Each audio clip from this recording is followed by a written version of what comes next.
ආයිබෝවන් අද අපි කතා කරන්න යන්නේ ගොඩක් දිනෙක හිතන ඒත් පටන් ගන්න හරි විදිය දන්නේ නැති දෙයක් ගැන.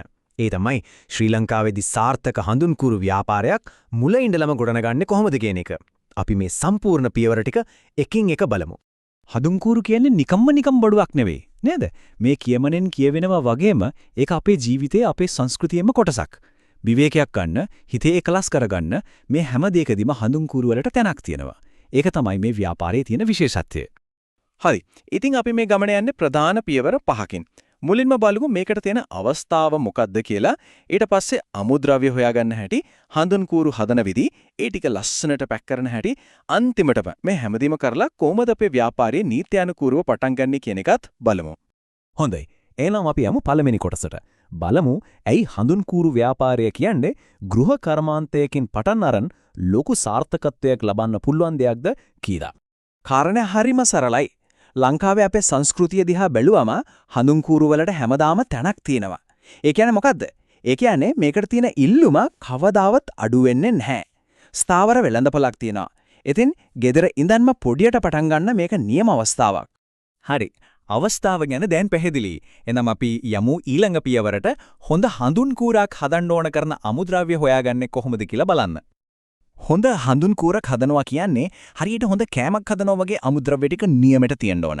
බලන්න අපිට මූලිකවම ඕන දේවල් ටිකක් තියෙනවා. හල් මිල්ල වගේ ලීයකින් හදපු උණ බම්බු කූරු, ඊට පස්සේ අඟුරු කුඩු සහ චීන කුඩු වගේ ලී කුඩු වර්ග. මේවා තමයි හඳුන්කුරේ පදනම. ඊළඟට තමයි වැදගත්ම දේ සුවඳ. ඒකට සඳුන්, ජෑස්මින් වගේ සුවඳ තෙල් වර්ග. මේ ඔක්කොම එකට මිශ්‍ර කරන්න වතුර ඕන. ඒ වගේම මේ මිශ්‍රණේ කූරේ අලවල තියාගන්න බන්ධන කාරකට ඕන වෙනවා. අමතක කරන්න එපා. අමුද්‍රව්‍ය ක්වොලිටියට ගත්තොත් විතරයි අවසාන ප්‍රතිඵලයත් ක්වොලිටි වෙන්නේ. මෙතන තියෙන ලොකුම වාසියක් තමයි මේ අඟුරු කුඩු, චීන කුඩු වගේ ප්‍රධාන අමුද්‍රව්‍ය ලංකාවෙන්ම හොයාගන්න පුළුවන් එක. MKG Industries වගේ දේශීය සපයුම්කරුවන් ඉන්න නිසා අලුතින් පටන් ගන්න කෙනෙකුට හරිම ලේසි. එහෙට මෙහෙට දුවන්න ඕන නැහැ, ප්‍රවාහන වියදම් අඩුයි, ඕනනම් ගිහින් බලලම බඩු ටික ගන්නත් පුළුවන්. ඒක ලොකු පහසුවක්. හරි. අමුද්‍රව්‍ය ටිකත් හොයාගත්තා. දැන් තියෙන්නේ වැඩේට බහින්න. ඒ කියන්නේ හඳුන්කුරු හදන විදිය. අපි බලමු අතින් හදන එකයි මැෂින් එකකින් හදන එකයි අතර තියෙන වෙනස. මෙතනදී ප්‍රධාන ක්‍රම දෙකක් ගැන කතා කරන්න පුළුවන්. එකක් තමයි අපේ පැරණි ක්‍රමය, ඒ කියන්නේ අතින් හඳුන්කුරු එතීම. ඇත ඒකට ටිකක් මහන්සි වෙන්න ඕන. ඒත් ලොකු මුදලක් වියදම් කරන්නේ නැතෝ පටන් ගන්න පුළුවන්. අනෙක් පැත්තෙන් තියෙනවා යන්ත්‍ර පාවිච්චි කරන එක.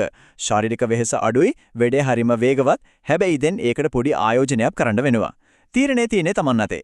හැබැයි සම්පූර්ණයෙන්ම අතින් කරන එකයි ලොකු වියදමක් යන මැෂින් එකයි අතර මැද නියම විසඳුමක් තියෙනවා. මෙන්න බලන්න මේක.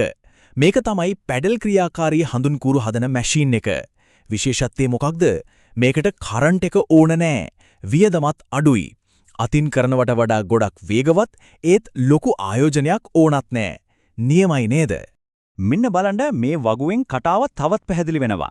ඉන්දියානු රුපියල් 20000ක් විතර ආයෝජනය කරලා අර පැඩල් මැෂින් එක ගත්තොත් විනාඩියකට කූරු 30 අතර ප්‍රමාණයක් හදාගන්න පුරුවා. දැන් බලන්න ආයෝජනය ටිකක් වැඩි කරලා රුපියල් 95000ක් විතර වෙන සම්පූර්ණ ස්වයංක්‍රීය යන්ත්‍රයකට ගියොත් විනාඩියකට කූරු 300ක් දක්වා නිෂ්පාදනය වැඩි කරගන්න පුළුවන්. ඒ කියන්නේ තමන්ගේ අයවැය සහ ඉලක්ක අනුව තමයි යන්ත්‍රය තෝරගන්න ඕන. අපි අර අඩුම වියදම් පැඩල් යන්ත්‍රය ගැන හිතමු. විනාඩියකට කූරු 30ක් කියන්නේ පොඩි දෙයක් නෙවෙයි.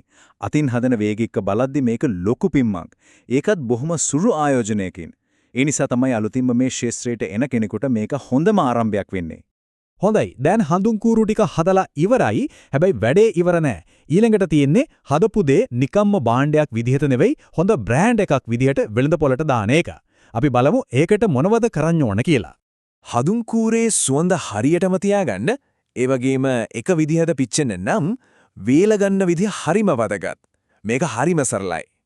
මුලින්ම කූරු ටික එකිනෙක ගෑවෙන්නේ නැති වෙන්න දැල් රාක්කයක් උඩ අතුරන්න. ඊට පස්සේ හොඳට හුලං එහා මෙහා යන තැනක දවසක් දෙකක් තියන්න. ගබඩා කරන්න කලින් අතට අරන් බලන්න සම්පූර්ණයෙන්ම වේලිලා තද ගතියට තියෙනවද කියලා. එහෙම නැත්නම් සුවඳ නැති වෙන්න පුරුවන්. හරි. දැන් අපි හඳුන්කුරු ටික නියම ක්වොලිටියට වේලලත් ඉවරයි. හැබැයි හිතන්න කඩේක රාක්කයක් උඩ තාවත් හඳුන්කුරු වර්ග 10ක් විතර තියෙනවා. ඒ අතරේ අපේ එක කැපිලා පෙන්නේ කොහොමද? මෙතනදී අපිට ප්‍රධාන මාර්ග දෙකක් තියෙනවා. එකක් තමයි සාම්ප්‍රදායික පාර. ඒ කියන්නේ දීප්තිමත් පාට, ආගමික සංකේත වගේ දේවල් දාලා පූජා කටයුතු වලට හඳුන්කුරු ගන්න පිරිස ඉලක්ක කරන එක. අනිත් පාර තමයි නූතන පාර. ඒ කියන්නේ සරල ලස්සන මෝස්තර පැස්ටල් වර්ණ. ඒ වගේ දේවල් වලින් gedara සුවඳවත් කරගන්න, හිත නිදහස් කරගන්න හඳුන්කුරු පාවිච්චි කරන අයව ඉලක්ක කරන එක.